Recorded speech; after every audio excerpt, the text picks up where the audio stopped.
दुनिया का सबसे शक्तिशाली मुल्क अमेरिका, जिनके सामने पूरी दुनिया सर झुकाती है, वो ईरान के सामने जंग में क्यों फंस गया है? ट्रंप ने दावा किया था कि बस कुछ दिनों का काम है, लेकिन 28 फरवरी 2026 से शुरू हुई ये जंग अब खत्म होने का नाम नहीं ले रही है। इस दौरान खामेनेई की हत्या हो गई, टॉप कमांडर्स मारे गए, बेस तबाह कर दिए गए। फिर क्यों नहीं ईरान झुक रहा है, नहीं सरेंडर कर रहा है? क्या अमेरिका ने ईरान को छोटा समझ लिया था? फिर ईरान ने 40 सालों से ऐसी कौन सी जमीन तैयार कर रखी?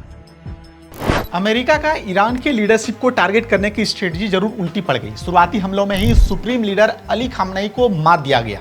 इजराइल ने हमास और हिजबुल्लाह के लीडर्स को टारगेट कर शुरू में ही जरूर हावी हो गए थे, लेकिन इस दौरान ईरान अपने जज्बे पर टिका रहा। खामेनेई की मौत के बाद उनके बेटे मुस्तफा खामेनेई को नया लीडर चुन लिया गया। हाल ही में ईरान के सिक्योरिटी चीफ अली लारिजानी जैसे बड़े नाम मारे गए, लेकिन इसके बाद हुआ क्या?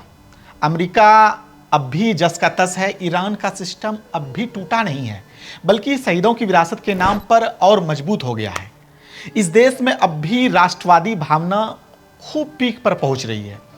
1979 की इस्लामिक रिवॉल्यूशन से ईरान अमेरिका के खिलाफ एसिमेट्रिक वॉरफेयर की तैयारी में था।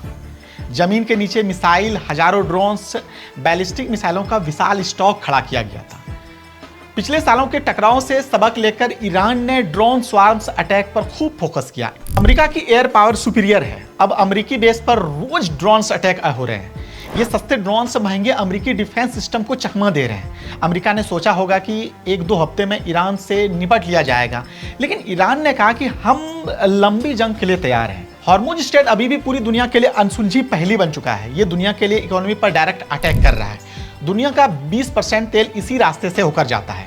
ईरान ने यहाँ माइंस बिछा रखे हैं, ड्रोन्स मिसाइलों से टैंकरों को टारगेट किया जा रहा है। अमेरिका ने इस दौरान खार्ग आइलैंड पर हमले किए हैं, लेकिन ईरान ने जवाबी कार्रवाई में खूब तेज कर दी है।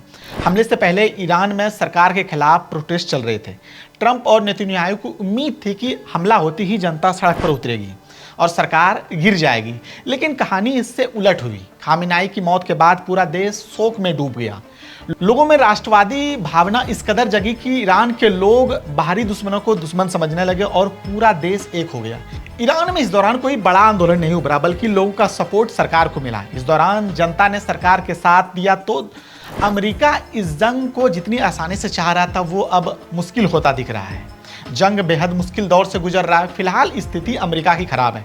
ईरान ने दुनिया को दिखाया कि एक बड़ी ताकत से कैसे मुकाबला किया जा सकता है। तो आप क्या सोचते हैं ईरान और इजराइल अमेरिका की वार को लेकर? आप ज़रूर कमेंट कीजिए, और वीडियो अगर पसंद आया हो तो लाइक कीजिए, सब्सक्राइब कीजिए, और ऐसे ही वीडियो को देखने के लिए हमारे यूट्यूब चैनल समाचार वाला को सब्सक्राइब जरूर करें। मैं हूँ आपके साथ तौसीफ। आदाब, नमस्कार।